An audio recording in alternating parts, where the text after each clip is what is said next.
RPP presenta Diálogos con PPK.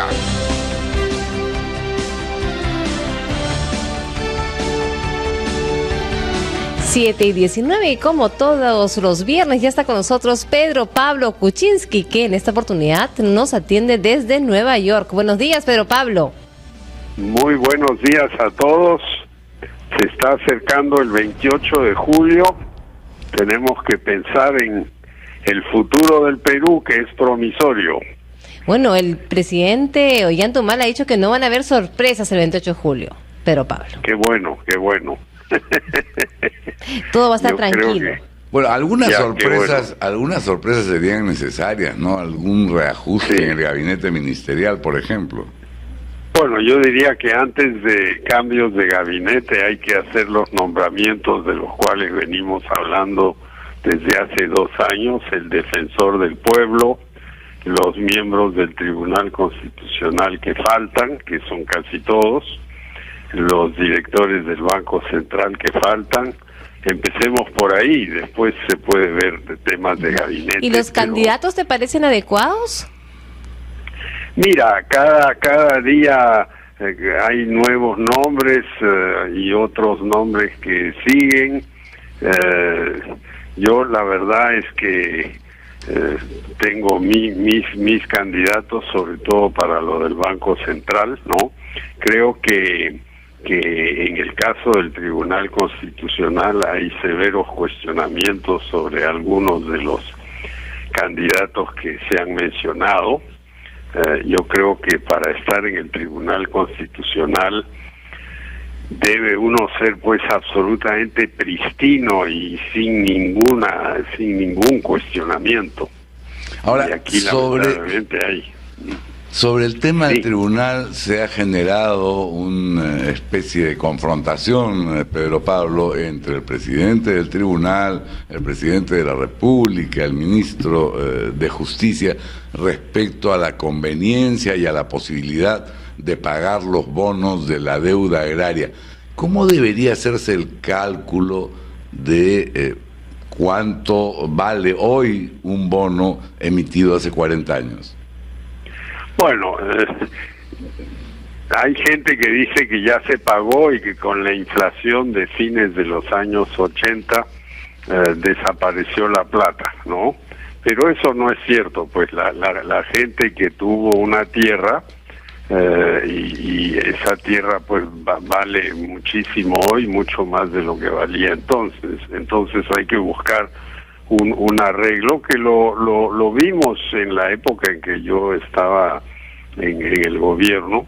Básicamente lo que habíamos propuesto eran 3 cosas: una parte de la compensación en efectivo, una parte en tierra y una parte en créditos tributarios, y así se reduce el efecto en la caja del Estado, pero sí se le da a la gente que tiene una deuda pendiente del gobierno y se les paga. Pero Pablo, ¿y por qué no prosperó esa sugerencia? Mira, yo creo que eso se hizo en el año en que yo fui primer ministro y lamentablemente pues no nos dio tiempo presentarlo al Parlamento, pero ese era el esquema. Yo creo que es un esquema totalmente viable y yo creo que sienta un buen precedente en el sentido de que las deudas se pagan y bueno, de repente no se paga el total, pero se paga una parte. Yo creo que es fundamental hacer eso, ¿no? Entonces hay que ir adelante con una propuesta práctica que se puede parecer a la que acabo de describir, ¿no? Otro tema es que a pesar de que un 82% de los encuestados por Datum en esta encuesta que cae 15 puntos el presidente en su aprobación, señala que deberían producirse cambios en el gabinete, pero quien parece haber asegurado su permanencia es el ministro Castilla. Eso también podría ser visto como una noticia positiva. Yo creo que es una noticia muy positiva. Como todos sabemos, la economía es el centro de la vida Sin economía la gente no tiene trabajo, tiene hambre, no hay inversión, entonces la economía es fundamental. Yo creo que él ha sido un muy buen ministro, ha recibido varios reconocimientos internacionales, el Perú progresa, son épocas difíciles además por la caída de los precios de los minerales, la recesión en Europa. Entonces necesitamos un ministro con pantalones, como diríamos, ¿no? Y yo creo que él lo está haciendo bien y se debe quedar. El problema que hay en todos estos cambios ministeriales es la idea del ministro fusible. Si las cosas no van bien, uno cambia unos cuantos miembros del gabinete. Yo no veo ninguna razón para cambiar a nadie, la verdad. Sí tenemos problemas muy serios en seguridad ciudadana, pero eso no es solo un tema del ministro, eso es un tema de tener un plan claro, de que la policía esté bien pagada, de que tengamos sistemas que funcionan, porque estamos viendo la tasa de homicidios se ha cuadruplicado en los últimos 10 años y eso es gravísimo. Tenemos que retroceder ahí, tenemos que cambiar de rumbo en el tema de seguridad. Eso es lo más importante. Yo diría que la economía, dentro de un universo complicado, está yendo lo mejor posible. Y respecto de la crisis internacional, estando en el corazón de las finanzas mundiales, ¿qué nos puedes decir, Pedro Pablo? Mira, yo lo que diría es que los que nos escuchan ya deben estar cansados de oír hablar de la crisis internacional, porque ya llevamos desde el año 2008 hablando de eso. Son 5 años y la crisis no se resuelve. Tampoco ha empeorado mucho. Yo diría que en los últimos 2-3 años ha habido una mejora, sobre todo en Estados Unidos, pero Europa sigue en un estado terrible, ¿no? Ahora se vienen las elecciones en Alemania, que son muy importantes, y veremos qué pasa después de esas elecciones, donde muy probablemente se quede la actual primera ministra.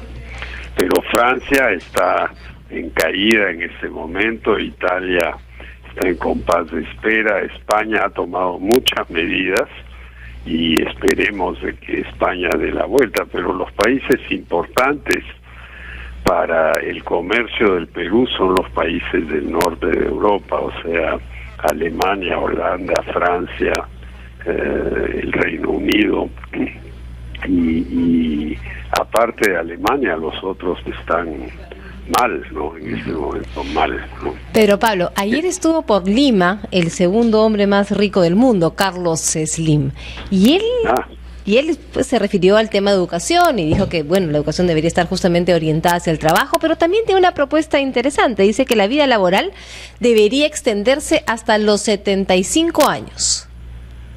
Bueno, yo sigo trabajando y me estoy acercando a esa edad, o sea que es un buen ejemplo, pero yo creo que para un trabajador en una fábrica o una mina es imposible trabajar hasta los 75 años.